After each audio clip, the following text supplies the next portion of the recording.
ہے کہ رسول اللہ صلی اللہ علیہ وسلم نے فرمایا من نظر ان یطیع اللہ فلیطیعہ ومن نظر ان یعصی اللہ فلا یعصیہ. جو شخص اللہ تعالیٰ کی اطاعت کی نظر مانے تو اسے چاہیے کہ اللہ تعالیٰ کی اطاعت کرے، اور جو شخص اللہ تعالیٰ کی نافرمانی و معصیت کی نظر مانے تو وہ اللہ تعالیٰ کی نافرمانی نہ کرے. مسائل مطلب یہ کہ جو اللہ تعالیٰ کے علاوہ کسی کے لیے نظر مانتا ہے اس کی نظر نہیں ہوگی، وہ نظر ہی نہیں ہے. یہ مطلب ہے وہ نظر اللہ کی نافرمانی نہ کرے، یعنی کہ اس کو پوری نہیں کرنی ہے وہ نظر. مسائل نظر کو پورا کرنا واجب ہے. جب یہ ثابت ہو چکا ہے کہ نظر اللہ تعالیٰ کی عبادت ہے، نظر کا کیا حکم ہے؟ واجب. نظر جب یہ ثابت ہو چکا ہے کہ نظر اللہ تعالیٰ کی عبادت ہے تو پھر اسے غیر اللہ کے لیے ماننا اور سارا انجام دینا شرک ہے. اس سے یہ بھی ثابت ہوا کہ جو نظر معصیت پر مبنی ہو اسے پورا کرنا جائز نہیں. اس کی ہم نے وضاحت کی ہے، یہ باب اس میں زیادہ نہیں. آپ پڑھیں.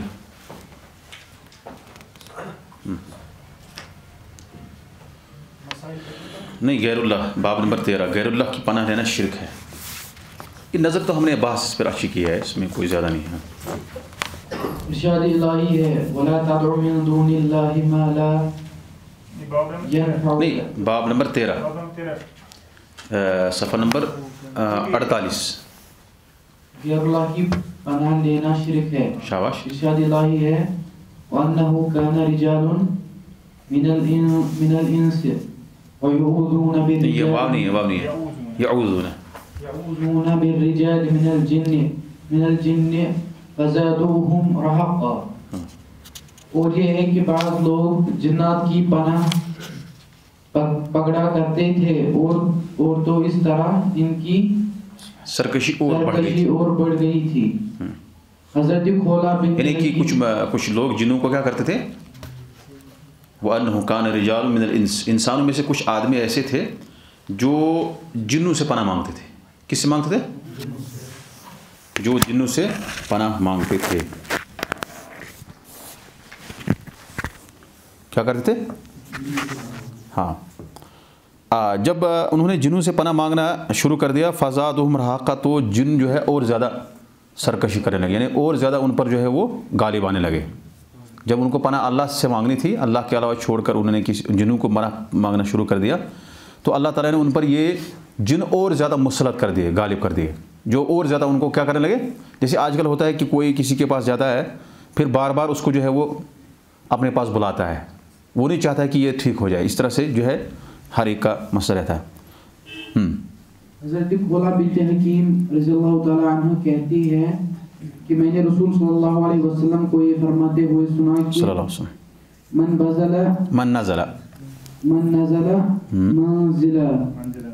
دیکھو ہم نے کہا کہ جب آپ عربی پڑھیں گے پھر اس میں اس طرح سے نہیں کر رہے من نزل منزلا، سیدھا کوئی اخفا، کوئی اظہار نہیں کرنا، کوئی اخفا نہیں کرنا ہے. اعوذ بکلمات اللہ التامات، اعوذ بکلمات اللہ التامات من شر ما خلق لم يضره شيء حتى يرحل. شاباش. يرحل من منزله ذلك. جو شخص کسی جگہ ٹھہرے اور یہ دعا پڑھ لے. ٹھہرے مطلب یعنی کہ جو شخص من نزل منزلا، جو کسی بھی جگہ اترے، مطلب یعنی کہ کسی جگہ وہ پڑاؤ ڈالے یا کسی کے گھر جائے، کسی گھر میں داخل ہو جائے، تو وہاں اس کو یہ دعا پڑھنی اعوذ بکلمات اللہ التامات من شر ما خلق. یہ اس سے پہلے بھی دعا گزری ہے. ہاں، میں اللہ تعالیٰ کی مخلوق کے شر سے اللہ تعالیٰ کے مکمل کلمات کی پناہ مانگتا ہوں، تو اس کے وہاں سے روانہ ہونے تک اسے کوئی چیز ضرر نہ پہنچا سکے گی. ضرر سے کیا مطلب ہے؟ نقصان. مسائل سورہ جن کی آیت کی تفسیر جس میں ہے کہ بعض لوگ جنوں کی پناہ پکڑتے تھے، اس سے یہ بھی ثابت ہوا کہ غیر اللہ کی پناہ لینا شرک ہے. اس مسئلے پر مذکور بالا حدیث سے استدلال کیا جاتا ہے کیونکہ اس سے کیا گو استدلال مطلب کیا گو؟ یعنی اس سے دلیل ہم پکڑتے ہیں، ایویڈنس سے لیتے ہیں.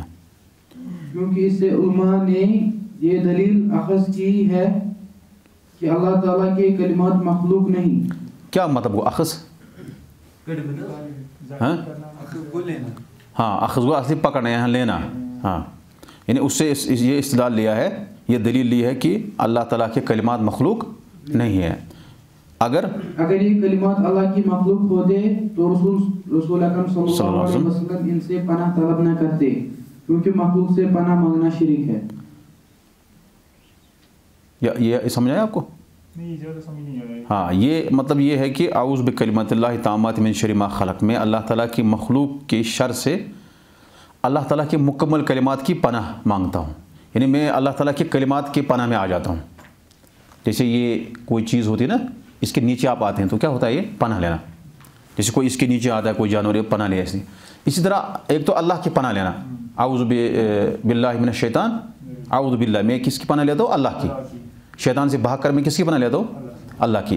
اسی طرح جو ہے مخلوق کے شر سے بھاگ کر میں کس کی کلمات, اللہ کے کلمات کی پناہ لیتا ہوں. جب اللہ کے کلمات کی انسان دعا کرتا ہے کہ میں اس اللہ کے جو کلمات ہیں, کلمات مطلب اللہ کے جو کلام ہے اس کی میں پناہ لیتا ہوں, تو اس کا مطلب ہے کہ وہ مخلوق نہیں ہے. کون؟ وہ کلمات. کیونکہ ہم نے کہا کہ مخلوق سے پناہ نہیں لے سکتے. اگر کوئی مخلوق کی پناہ لیتا ہے, جیسے کہ یہ لوگ جنوں کی پناہ لیتے تھے, جن مخلوق ہے, تو یہ شرک ہو گیا. لیکن اگر کلمات کی پناہ کوئی لیتا ہے تو یہ شرک نہیں ہے. کیوں؟ کیونکہ کلمات مخلوق نہیں ہے. اس سے یہی ہمیں پتہ چلتا ہے کہ کلمات اللہ کے وہ مخلوق نہیں ہے. اسی طرح سے اللہ کا کلام ہے قرآن پاک, وہ مخلوق نہیں ہے. مزہ ہو گیا؟ یہ بہت اہم فائدہ ہے, اس کو آپ انڈر لائن کریے, بہت اہم فائدہ ہے اس میں. اس باب میں سب سے اہم فائدہ یہ ہے کہ اللہ تعالیٰ کے کلمات جو ہے وہ مخلوق نہیں ہے. اس دعا کی فضیلت بھی ثابت ہوتی ہے, اگرچہ یہ ایک مختصر سی دعا ہے.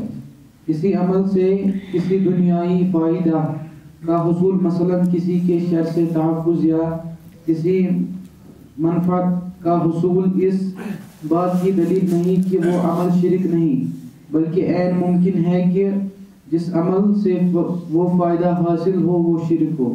یعنی کچھ لوگ جب جنوں کو یہاں پر کہتا ہے کہ اگر آپ کسی کوئی دنیاوی فائدہ آپ کو ملتا ہے, آپ بچ جاتے ہیں اس سے کسی مخلوق کی وجہ سے, تو اس کا مطلب نہیں ہے کہ وہ شرک نہیں ہے, وہ شرک ہے. اگر آپ بچ گئے تو الگ بات ہے. وہ جو ہے جنوں سے پناہ لیتے تھے, ان کو پناہ ہو جاتی تھی, وہ جنوں کے شر سے بچ جاتے تھے. کس کی پناہ لے کے؟ جنوں کی پناہ لے کے. لیکن اس کا یہ مطلب نہیں ہے شرک نہیں ہے, شرک ہے.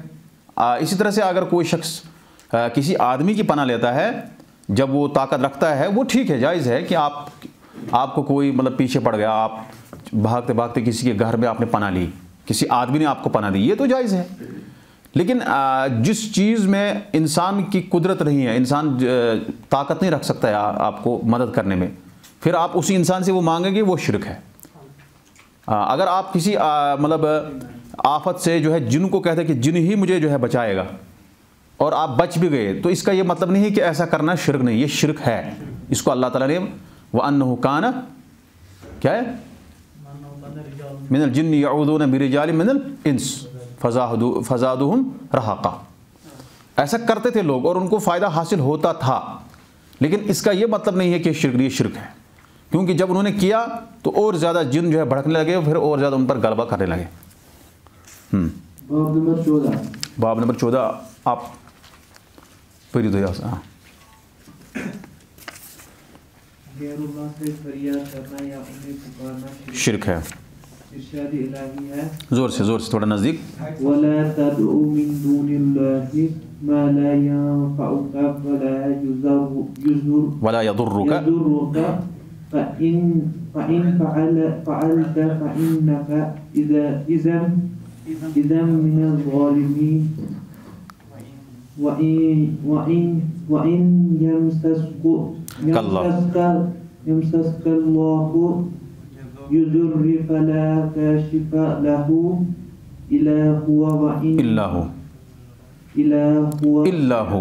إِلَّا هُوَ وَإِن. چلو آپ تھوڑا تیاری کر کے آنا, ٹھیک ہے. یہ اس کو دے دیں دائیں میں, یہ پہلے سے غیر اللہ سے فریاد کرنا یا انہیں پکارنا شرک ہے. الہی ہے وَلَا تَدْعُ مِن دُونِ اللَّهِ مَا لَا يَنفَعُكَ وَلَا يَضُرُّكَ فَإِن فَعَلْتَ فَإِنَّكَ إِذًا مِنَ الظَّالِمِينَ وَإِن يَمْسَسْكَ اللَّهُ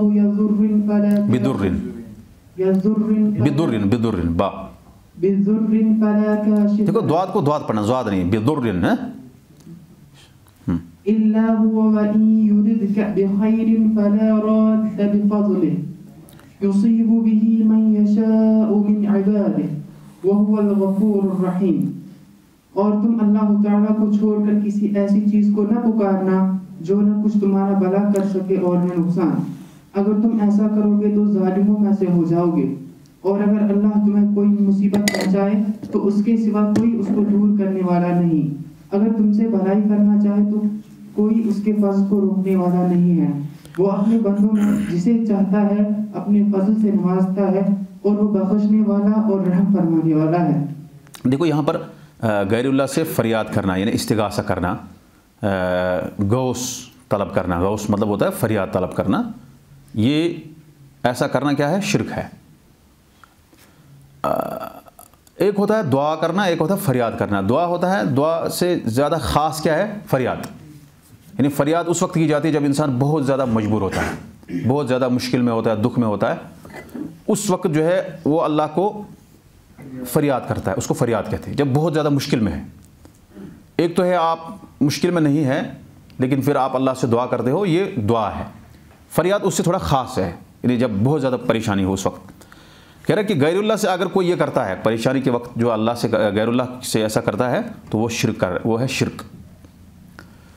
لیکن اگر انسان کسی وقت مجبور بہت زیادہ ہے، دکھ میں ہے، مصیبت میں ہے، کسی انسان سے بھی وہ فریاد کر سکتا ہے.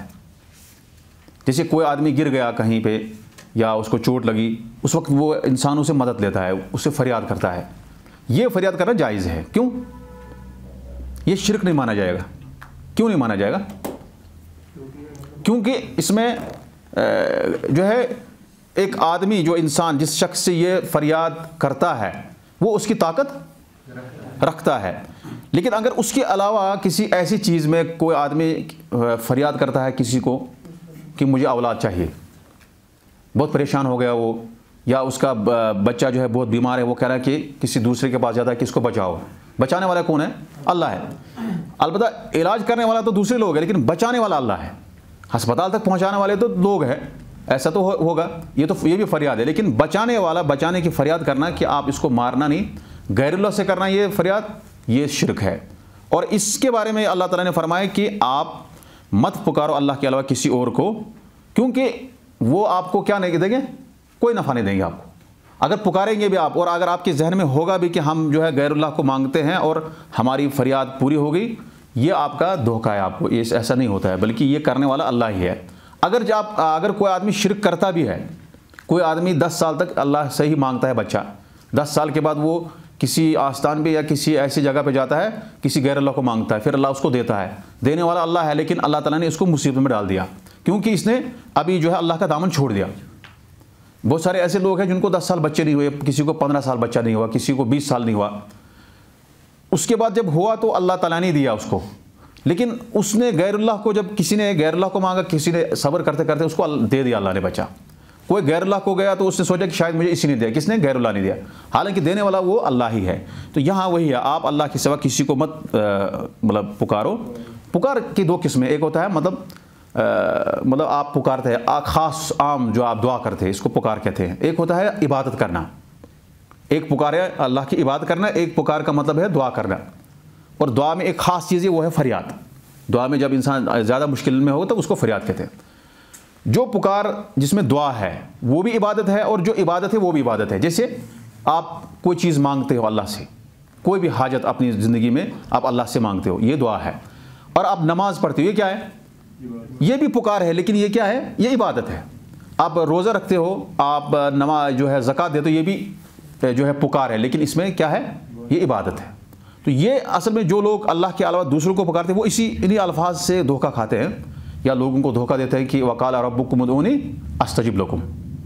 اللہ نے کہا کہ تم مجھے پکارو میں تم کو دوں گا. پھر اس کے بعد جو ہے پھر انہوں نے جو ہے بہت استدلال کیا کہ اگر غیر اللہ سے مانگیں گے پھر وہ سنتے ہیں، جو یہاں دنیا سے جاتے ہیں پھر ان سے فریاد مانگتے ہیں، اس طرح کر کے استدلالات ان کے پاس بہت زیادہ ہے۔ لیکن یہاں خلاصہ کلام یہ ہے کہ اگر انسان کسی زندہ آدمی سے فریاد کرتا ہے اور وہ آدمی اس کی طاقت رکھ سکتا ہے، یہ شرک نہیں ہے۔ جیسے فاستغاثہ الذی من شیعتہ علی الذی من عدوہ، جیسے موسیٰ علیہ السلام کے پاس وہ قبطی آیا، اس نے فریاد کی، فاستغاثہ، اس نے فریاد کی کس کو؟ موسیٰ علیہ السلام کو۔ تو موسیٰ علیہ السلام جو ہے وہ کیا ہے؟ وہ تو مخلوق ہے، پیغمبر ہے لیکن مخلوق ہے نا۔ اور جو قبطی ہے اس نے فریاد کی کس کے پاس؟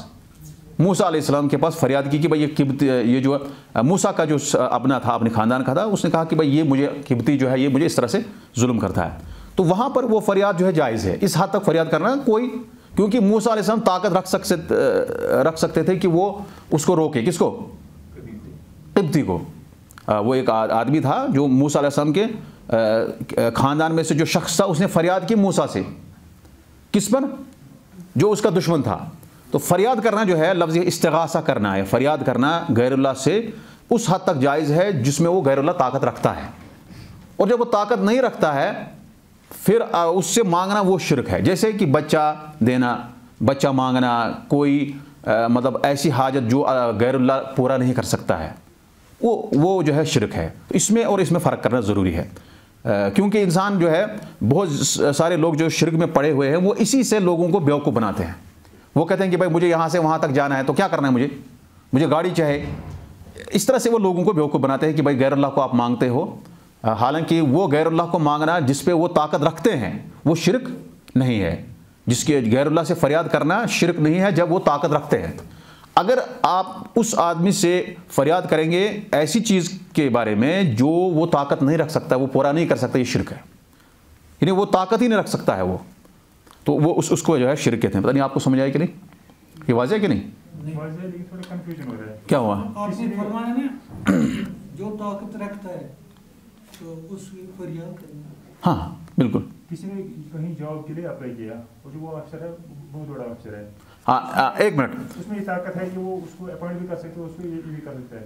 اب وہاں اس سے وہ مطلب یہ کہنا ہے کہ مجھے آپ اپوائنٹ کرا دیا آپ نے، بالکل بالکل، یعنی وہ فریاد اس نے اس سے کیا ہے، فریاد اس نے کیا ہے، وہ طاقت رکھ سکتا ہے، اس کو رکھ بھی سکتا ہے نہیں بھی رکھ سکتا ہے، طاقت ہے اس کے پاس۔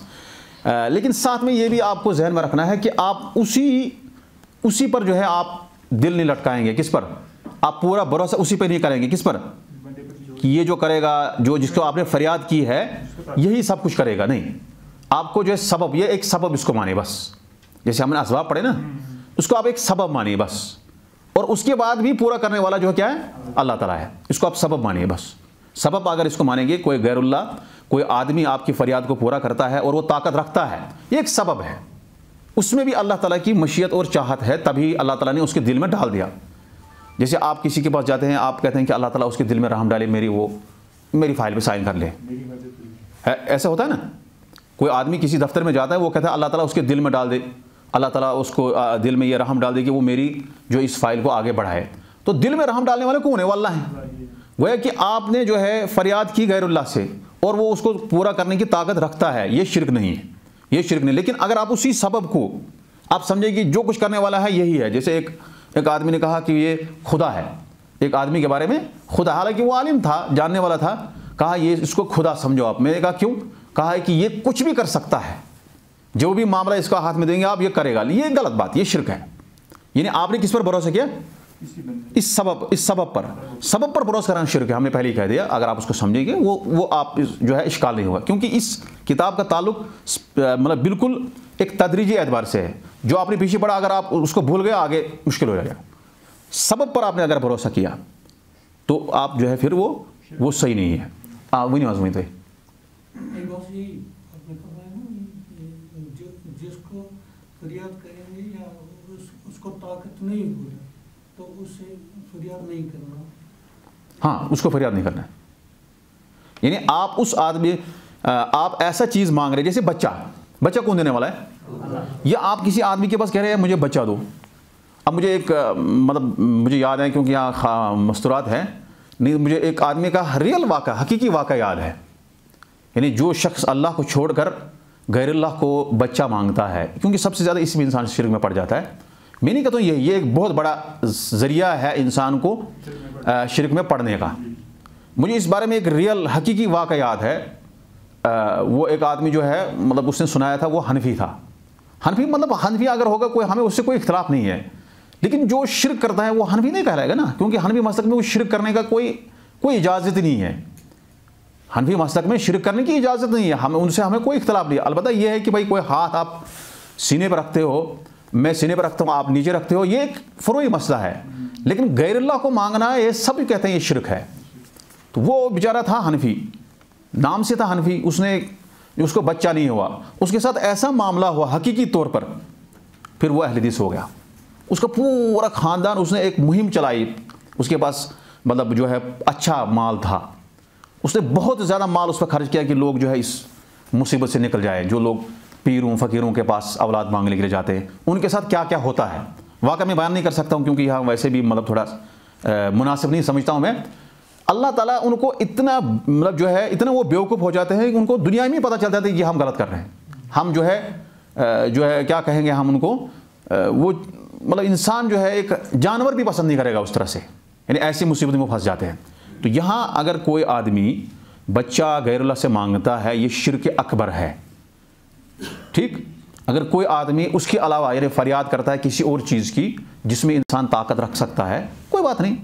بچہ جو ہے اپنی ماں سے فریاد کرتا ہے، باپ اپنی جو ہے بیٹا اپنے باپ سے فریاد کر رہا ہے، یا انسان دوسروں سے فریاد کرتا ہے، کیونکہ انسان جو ہے ضروری ہے اس کو کسی نہ کسی کی ضرورت پڑے گی. جیسے موسیٰ علیہ السلام کے اس ساتھی نے موسیٰ سے فریاد کی، اور اس کا لفظ فاستغاثہ ہے، استغاثہ ہوتا ہے فریاد کرنا. تو غوث جو ہے، اب غوث جو ہے مانگ سکتے کسی سے بھی. غوث کون ہے؟ غوث اللہ ہے. غوث جو ہے فریاد جو رس جو ہے فریاد جو پوری کرنے والا ہے وہ اللہ تعالیٰ ہے. دوسرے کو آپ غوث سمجھتے ہو کہ یہ غوث اعظم ہے، یہ شرک ہے. یہاں جو ہے لوگ جو ہے دھوکہ کھاتے ہیں. تو اس اعتبار سے جو ہے یہاں پر جو ہے غیر اللہ سے فریاد کرنا یا انہیں پکارنا شرک ہے. یعنی غیر اللہ سے آپ مصیبت میں جاؤ یا آپ دعا کرو یا ان سے کچھ ایسی چیز مانگو، دونوں کیا ہے؟ شرک ہے. اور کسی کو اشکال ہے؟ واضح ہے انشاءاللہ. نیز ارشاد الہی ہے، ان الذين تعبدون من دون الله لا يملكون لكم رزقا فابتغوا عند الله الرزق واعبدوه واشكروا له الیہ ترجعون.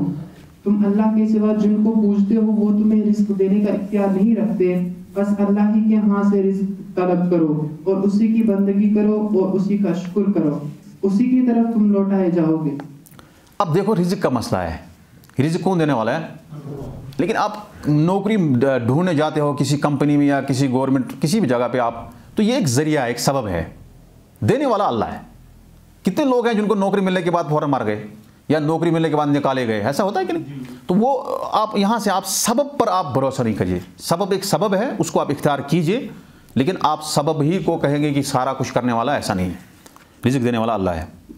تم ومن اضل، اور فرمایا ومن اضل ممن يدعو من دون الله من لا يستجيب له الى يوم القيامة وهم عن دعائهم غافلون واذا حشر الناس كانوا لهم اعداء وكانوا بعبادتهم كافرين.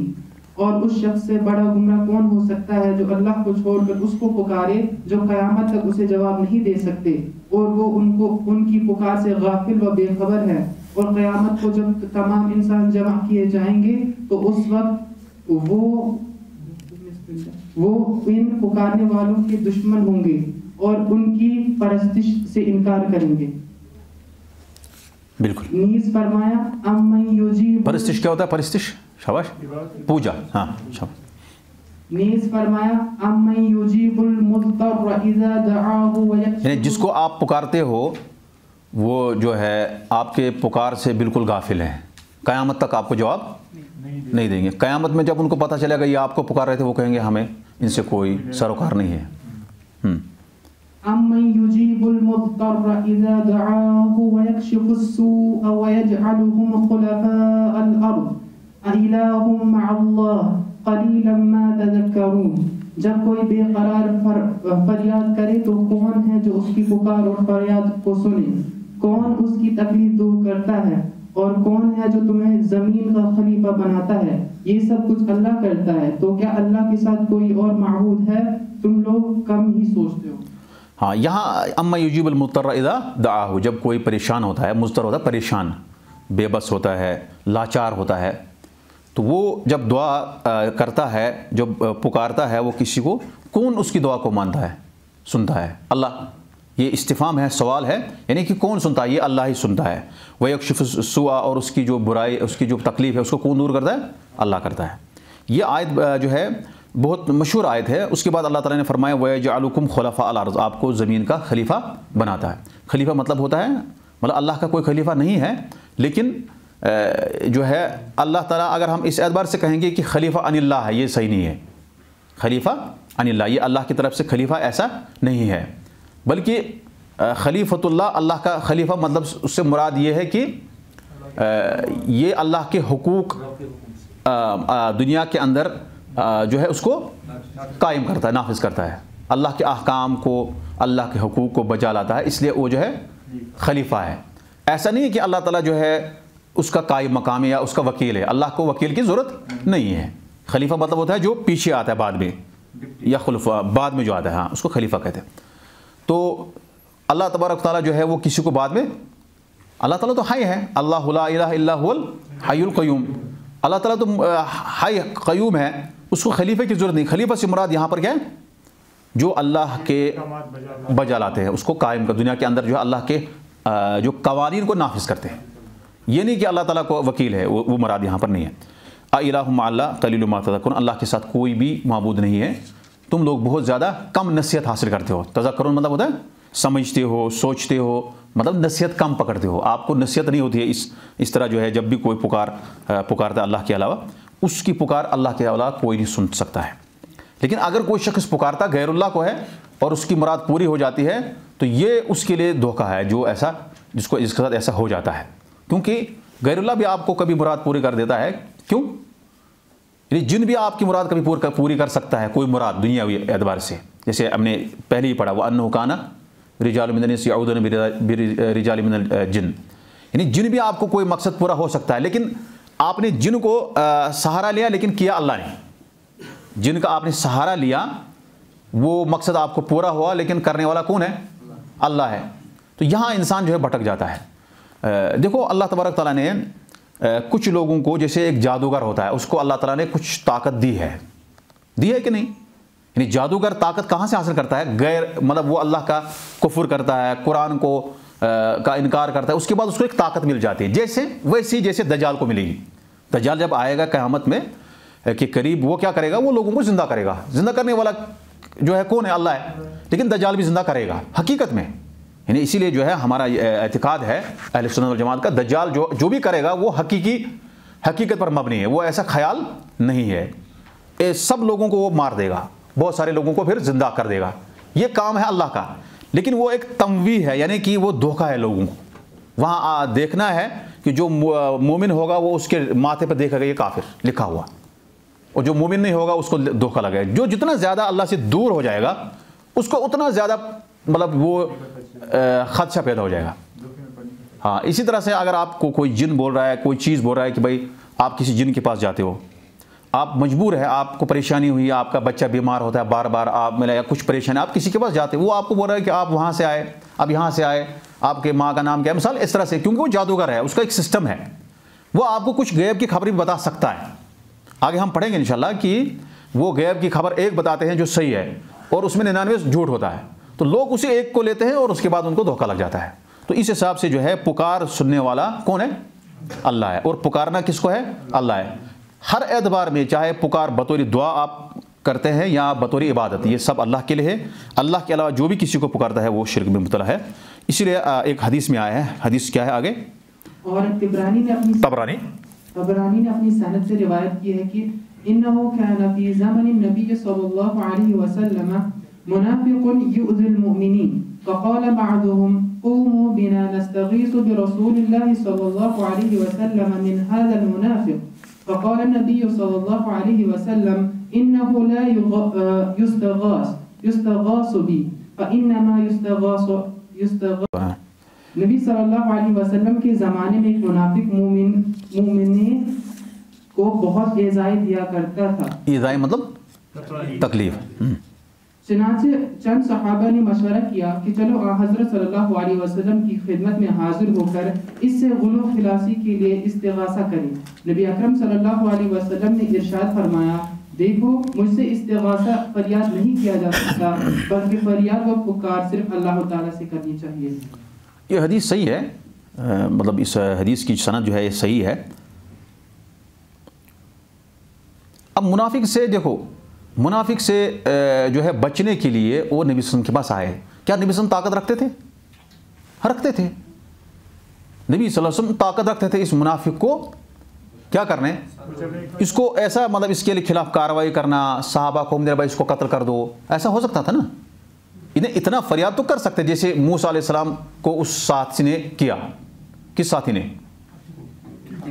پھر اس نے تھپڑ مارا، مر گیا. وہ ہے نا قرآن میں، موسیٰ نے اس کو مارا تھپڑ، وہ کیا گیا؟ مر گیا.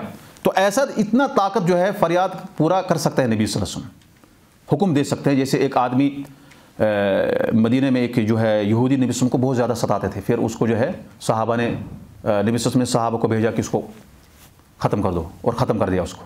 کس کو؟ ایک یہودی تھا، اس کو ختم کر دیا. کیوں؟ کیونکہ وہ نبی صلی اللہ علیہ وسلم کو زیادہ تکلیف دیتا تھا. تو اس اعتبار سے نبی صلی اللہ علیہ وسلم کی یعنی نبی صلی اللہ علیہ وسلم کی جو برائیاں زیادہ بیان کرتا تھا، انہوں نے صحابہ کو حکم دیا کہ اس کو قتل کرو. تو یہاں اس منافق کو ختم کرنے کا حکم دے سکتے تھے، اسی لیے تو نبی صلی اللہ علیہ وسلم کے پاس گئے یہ. لیکن اس کے باوجود بھی ان کا ذہن بنانے کے لیے نبی صلی اللہ علیہ وسلم فرمایا کہ مجھ سے آپ فریاد نہیں کرو، فریاد اللہ سے کرو، تاکہ ان کا کہیں ایسا نہ ہو کہ نبی صلی اللہ علیہ وسلم سے جو ہے فریاد وہ پوری کریں گے ہر چیز میں. کیونکہ اگر آپ جو ہے کسی کو یہ کہیں گے کہ یہ آدمی فریاد سن سکتا ہے، ہو سکتا ہے اس کو مغالطہ ہو جائے. وہ کہے کہ شاید یہ ذہن جو ہے دور کرنے کے لیے، ایک نظریہ آپ کو بنانے کے لیے بھائی ساری فریادیں کون سنتا ہے. اور ایک نبی اگر آپ کی فریاد کہیں پوری کرتا ہے، آپ کی مدد کرتا ہے، تو وہ صرف ایک سبب ہے اور کچھ نہیں ہے. وہ ایک صرف محض سبب ہے، ایک ذریعہ ہے اور کچھ نہیں ہے. فریاد اگر نبی صلی اللہ علیہ وسلم کوشش کریں گے، اس کے بعد بھی اللہ چاہے تو ہوگا، نہیں چاہے تو نہیں ہوگا. اگر اللہ چاہے گا تو ہوگا، نہیں تو نہیں ہوگا. آگے مسائل میں اس کی وضاحت پھر آئے گی. آپ مسائل پڑھیے شاباش، تھوڑا جلدی. اس سے ثابت ہوا کہ دعا عام ہے اور استغاثہ خاص. پس استغاثہ کے بعد دعا کا ذکر کرنا عطف العام علی الخاص کے قبیل سے ہے. یعنی عطف مطلب ہوتا ہے کہ ہم نے عطف مطلب کیا ہوتا ہے، جیسے ہم کہتے ہیں کہ یہ چیز، یہ بھی یہ عطف ہوتا ہے. عطف مطلب ہوتا ہے کہ ترتیب کے لیے ہوتا ہے. تو یہاں پر پہلے ذکر کس کو کیا؟ پہلے دعا کا ذکر ہے، اس کے بعد استغاثہ. دعا جو ہے عام ہے، استغاثہ کیا ہے؟ خاص ہے. بس یہ مراد ہے، اب اس کو چھوڑے باقی. اس سے آیا مبارک وَلَا تَدْعُ مِن دُونِ اللَّهِ مَا لَا يَنْفَعُكَ وَلَا يَضُرُّكَ کی تفسیر بھی معلوم ہوئی. غیر اللہ کو پکارنا اور اس سے فریاد کرنا شرک اکبر ہے. کوئی انتہائی نیک و برگزیدہ شخص بھی اگر غیر اللہ کو اس کی رضا و خوشنودی کے حصول کے غرض سے پکارے تو وہ بھی ظالموں میں سے ہوگا. اس سے کیوں اس کی دلیل کہاں میں ملتی ہے؟ یعنی یہاں اسی سورہ میں فَإِن فَعَلْتَ فَإِنَّكَ مِنَ الظَّالِمِينَ، جو شروع آیت میں ہے نا، وَلَا تَدْعُ مِن دُونِ اللَّهِ مَا لَا يَنْفَعُكَ وَلَا يَضُرُّكَ فَإِن فَعَلْتَ فَإِنَّكَ إِذًا لَّمِنَ الظَّالِمِينَ. یہ خطاب کس کو ہے؟ یعنی اس سے مخاطب کون ہے آیت سے؟ یہ میں نے کہا تھا، نہیں کہا تھا نا. کون مخاطب ہے اس سے؟ مخاطب اس میں دو رائے علماء کے. ایک کچھ لوگ کہتے ہیں اس سے مخاطب ہے عام لوگ، لیکن افضل جو اقرب قول یہ ہے کہ اس سے مخاطب ہے نبی صلی اللہ علیہ وسلم. کون؟ نبی صلی اللہ علیہ وسلم. اور اس میں سارے لوگ آتے ہیں، ساری امتی آتے ہیں. یعنی یہ نبی صلی اللہ علیہ وسلم کا خطاب ہے کہ تم اللہ تعالیٰ کو چھوڑ کر، یا اے نبی صلی اللہ علیہ وسلم، آپ اللہ کو چھوڑ کر کسی کو مت پکارو. کیا نبی پکار سکتا ہے؟ یعنی نبی صلی اللہ علیہ وسلم کو یہ آپ کو بتا رہا ہے کہ نبی صلی اللہ علیہ وسلم کو یہ منع کیا گیا اس چیز سے جو کہ جن سے ایسا ہونا ناممکن ہے. تو لوگ جو اللہ کے علاوہ کسی دوسرے کو پکارتے ہیں، ان کی عبادت کسی صورت میں قبول نہیں ہوگی. ان کی پکار جو ہے کوئی، یعنی نبی کو آپ مخاطب کیا جا رہا ہے کہ کہیں کہ آپ کو بھی ایسا نہیں کرنا ہے. نبی تو کہہ سکتے میں اگر کروں ہو سکتا ہے اس کی قبول ہو جائے. نہیں، ایسا نہیں. اس کی پکار جو ہے غیر اللہ سے نہیں. یعنی اگر نبی، جیسے دوسرے آیت میں ہے وَلَئِنْ أَشْرَكْتَ وَلَقَدْ أُوحِيَ إِلَى الَّذِينَ إِلَيْكَ وَإِلَى الَّذِينَ مِن قَبْلِكَ لَئِنْ أَشْرَكْتَ لَيَحْبَطَنَّ عَمَلُكَ. یعنی نبی صلی اللہ علیہ وسلم کو فرمایا گیا اگر آپ بھی شرک کریں گے تو آپ کے اعمال بھی ضائع ہو جائیں گے. حالانکہ نبی صلی اللہ علیہ وسلم سے شرک ہونا ناممکن ہے اور نہ کبھی انہوں نے زندگی میں شرک کیا. شرک سے اللہ تعالیٰ نے نبی صلی اللہ علیہ وسلم کو بچایا, تمام نبیوں کو, اس میں ہمارے نبی بھی. تو اس کے باوجود بھی اللہ تعالیٰ مخاطب کیوں کر رہا ہے؟ یعنی اس بات کی اہمیت ہے کہ نبی کو کہا جا رہا ہے کہ آپ اللہ کے علاوہ کسی کو مت پکاریں کسی بھی صورت میں. تو اس کے علاوہ جو امتی ہے ان کو اگر نبی پکارے گا اس کی جو ہے وہ بھی جو ہے شرک مانا جائے گا, اور غیر اللہ اس کے علاوہ جو نبی کے علاوہ جو امتی ہے ان کو پکارنا بدرجہ اولا ممنوع ہے, منع ہے, اور ان کی پکار بھی کوئی یعنی ایک اہمیت کے لیے بس نبی صلی اللہ علیہ وسلم کو خطاب کیا گیا تاکہ آپ بھی متنبع رہے. یہ نہیں کہ نبی کو کہنا نہیں ہے. اس کا مطلب یہ بھی ہے کہ کوئی کہتا ہے کہ میں موحد ہوں, مجھے جو ہے توحید سب کچھ ہے اس لیے مجھے ضرورت نہیں ہے پڑھنے کی اب بار بار, ایسا نہیں ہے. بلکہ آپ کو بار بار توحید کو دہرانا ہے اور اس کے مسائل کو جو ہے ذہن میں رکھنا ہے, کیونکہ انسان کسی نہ کسی وقت انسان توحید جو ہے شرک میں مبتلا ہو سکتا ہے. کوئی انتہائی برگزیدہ, شاباش, اس کو پھر سے پڑھیں. کوئی انتہائی نیک و برگزیدہ شخص بھی اگر غیر اللہ کو اس کی رضا و خوشنودی کے حصول کی غرض سے پکارے تو وہ بھی ظالموں میں سے ہوگا. ہاں, یعنی وہ بھی مشرکین میں سے ہوگا. ظالم سے مراد مشرک, ہاں, ظلم سے ظالم سے مراد مشرک. اس سے وَلَا تَدْعُوا مِن دُونِ اللَّهِ کے بعد والی آیت کی تفسیر بھی معلوم ہوئی.